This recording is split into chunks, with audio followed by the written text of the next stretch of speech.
This video is thanks to my friend Matt Sorgi, who is also on YouTube. I'll leave a link in the description to his YouTube channel. He's really cool. But he was asking me, panicking, because he was like, how do you find time to do your art? Like, how do you find time to do personal work while you're at school and stuff? I figured I would talk about this and give some advice or whatever, because it is around that time of the year where everyone starts to look at their calendars and look at their sketchbooks and be like, have I really not touched this thing for like 3 months? Oh my god! So yeah, that's what I'm gonna be talking about today. I'm gonna, first I have to just emphasize the fact that you need to be doing personal work all the time. You have to be doing a sketchbook. You need to be drawing, you need to be doing your own stuff on the side besides homework, because at some point it's going to be profoundly important. If you're in high school, you're going to need those pieces to, put in a portfolio and show to get into college. Or in order to get jobs, you're going to need a portfolio and you're going to need to show personal work. And even if you're not, trying to make a portfolio for some sort of future prospect or whatever, you need to have personal work just so that you know who you are as an artist. You need to know, what stuff do you like? What is your style? What do you want to do for the rest of your life with art? Because art is super, super vague and big. You kind of want to find your niche. So what do you do if you find yourself stuck? You're realizing that you're not doing enough work. You're just finding yourself super busy, super tired or whatever. What do? Well, there's a whole bunch of different things. If you are in school, let's say high school or something, there's a whole bunch of opportunities for you to draw. First one is if you have a class that's very discussion based and you're not doing a lot of note taking, for example, English classes, that's a great time to just draw the entire class. Make sure you're listening actively to what the teacher is saying and that you raise your hand at least once during class to participate, because you don't want to get in trouble with the teacher. But if you're not taking notes, that's a great time to be working your sketchbook.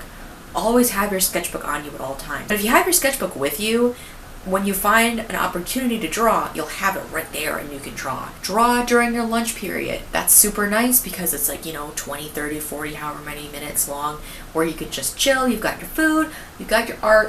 What else do you need in life? But if you're someone who doesn't like being in a cafeteria, there's too many distracting people, they're all looking over your shoulder, fucking ambulances are running around. I don't know if you guys could hear that, Boston. Sometimes cafeterias are just not the greatest place to work. That's fine. Go to a cafeteria, find a cozy little nook. Go outside if the weather's really nice. Be under a tree. The fucking ambulances. I don't like being in the city, guys. I don't like being in the city. College students, this is something that we all know. We have to be to class 15 minutes early in order to be on time, right? But what do you do in that 15 minutes when, you're just sitting in class? Take the sketchbook out and start working. You have the time in the day. You just gotta take advantage of those tiny little pockets of time. So this might be really good for some of you guys, but others are gonna be like, okay, Biana, but I'm taking all of these AP classes and I'm just swamped with so much work. And others, you might be like, I'm working a full-time job. I literally can't take time out of my day to do drawing because I'm fucking getting paid for this shit. I don't want to be fired. So sometimes that's not conceivable. Fine. But there are still times in the day to do this. If you are a morning person like I am, consider waking up early. So I'm working on this project called Design 100 Somethings, and I'm drawing 100 storefronts, and I'm going to be making it into a book. I'm not going to get into it. Regardless, when I started this school year, I was really kind of panicked because I was finding myself drowning in homework and projects and stuff like that, and I was like, oh my god, I need to find time to draw these storefronts, but I don't know when I'm going to be able to do it. So I just started waking up at 5:15 every morning. And that might sound insane for you guys, but consider this. I wake up at 5:15 and I get to draw for 3 hours. After 3 hours, it's only 8:15. I still have the entire rest of the day to do other work, so I'm never stressed when I'm working. And I can have my breakfast, I can have my coffee, I can watch my nice YouTube videos that have just been piling up in the subscription box or whatever. I get to watch the sunrise. For me, it's super relaxing and super, super nice. And that's just when I find time to work. That's my critical hours. If you're not a morning person and you'd rather shoot yourself than wake up that early, okay, that's fine. I know we're not all like me. So definitely finding the time after school, after work, whatever your schedule is to just sit down and do 30 minutes of work. Everyone has half an hour of time in their day to do art. And I think what happens is a lot of times when people say, I don't have time for art, they're thinking in their heads, I don't have like 2 hours of my day to do artwork. 2 hours is a lot of time. Like, a lot of people can't say that they have 2 hours of free time, but guaranteed you have half an hour of time. And half an hour, you can get a shocking amount of shit done. Just sit down with all your little supplies, turn that timer on, and you'd be shocked. You'll most likely fill up 1, 2, 3 sketchbook pages, depending on how fast you work or whatever, how big your sketchbook is. You can get a lot done. Just make sure that if you're going to do the 30-minute timer thingamajiggy, that you know exactly what you're going to draw before you hit the timer, because you don't want to waste time thinking, oh no, what am I going to draw? So like, think to yourself, okay, I'm going to draw really chubby, fluffy cats for 30 minutes. That's what I'm going to do. And you just draw those kitties. Or if you're studious or something, you'd be like, I'm going to draw hands for 30 minutes. Cool. Those are completely achievable goals. And you can just sit down and do that, and then, you know, maybe after the 30 minutes you're like, fuck this, okay, I'm done, I can go back to work. Or maybe after the end of that 30 minutes you're really feeling warmed up and good, and you're like, you know what, I have a little bit of extra time. I think I'm going to spend like 15 more minutes. I just want to finish this sketch. And you end up spending a little bit more time. The point is, if you do 30 minutes of drawing every single day, that's, what, 3.5 hours of work in a week? 3.5 hours per week is a decent chunk of time. It might not be insane amount of time. You know, it'd be great if we could do like 15 hours of work a week, but you have to be realistic. If that's the most that you can do, that's still a lot. And man, doing 3.5 hours of work per week over an extended period of time really quickly adds up, and it will get you a lot farther than people who are doing absolutely nothing.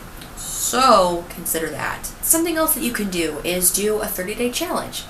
And I know immediately all of you guys listening to this are going to be like, Biana! I tried Inktober. It didn't work. I only got to day 15. Why are you telling me to do a 30-day challenge?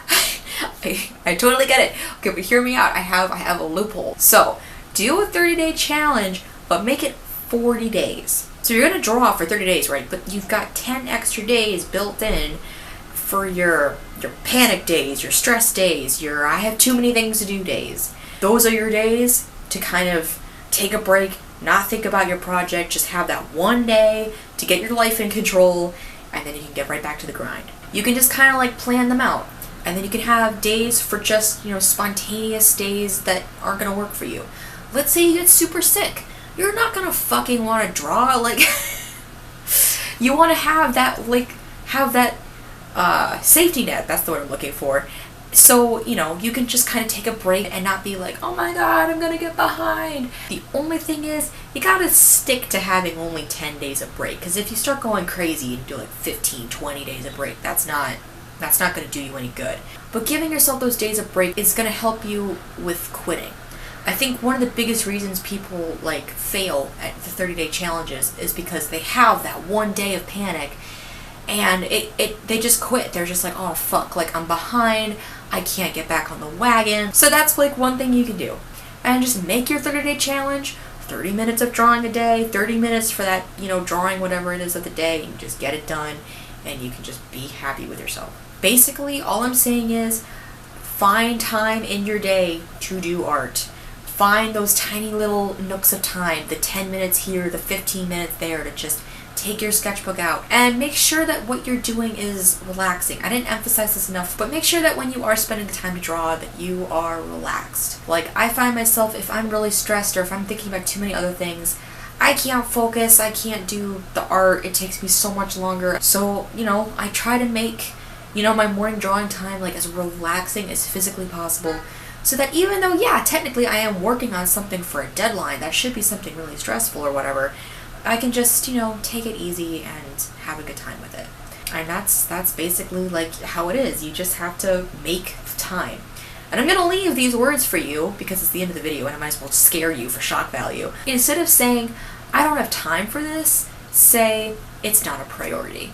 And see how that feels. It's not, I don't have time for art, it's not a priority for me as an artist to make art. It's not important to me to do personal work. That feels terrible. That sucks. You do not want to be the artist that never does art. You want to be the kid, the person that is always sketching, that everyone knows that they're an artist because they're literally always drawing in their book. You want to have, you know, a lot of personal work because that's going to help you grow. Even if it's tiny, tiny, tiny little things to do, it's going to add up. I know life can be really stressful. I know things happen that can completely derail your life, and it sucks. I've been there before. But man, it always feels so good to get back on the horse and just keep working. Just make the time for it, and you will see so many better results. So, announcements and stuff like that. I do have a queue of videos that I'm going to be doing, and I will get to them, I promise. But if you have any questions for me, or like if you have any suggestions for another video that you want me to do, you can always just like say hey down in the comment section. I am going to take quite a while to get to whatever video you want me to do. I'll just be honest with you guys, but you can always leave that down there. And if you want to see the work that I'm doing, you can check me out on my other social media. I am on Snapchat and Instagram and Tumblr. They are all Biana Bova, and there are links in the description, so you can go check my work out with that. And I'm going to be doing, hopefully this video is out before Tuesday, but basically this Tuesday for a week, I'm going to be doing the fill out an entire sketchbook in 1 week challenge, because, you know, I'm going to be fucking on Thanksgiving break, and I figured what better time for me to relax than to kill myself.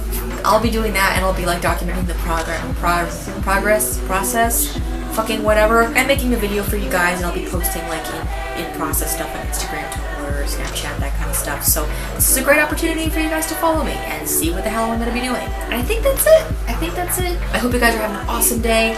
Good luck to everyone out there who is, you know, finding it their mission to go do some drawing. It's gonna be great, I swear to you guys, and I can't wait to see what you guys are up to. So I'll see you in the next video. I hope you have an awesome day. Bye.